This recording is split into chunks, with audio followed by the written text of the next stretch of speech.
Commencez par tamiser la farine. Pour réaliser cette recette d'Autolyse, nous aurons besoin de 270 g de farine, plus 140 ml d'eau.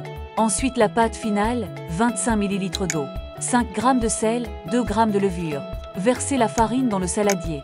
Après mélanger, pour avoir une pâte bien homogène, dans laquelle toute la farine est bien absorbée, l'Autolyse va nous permettre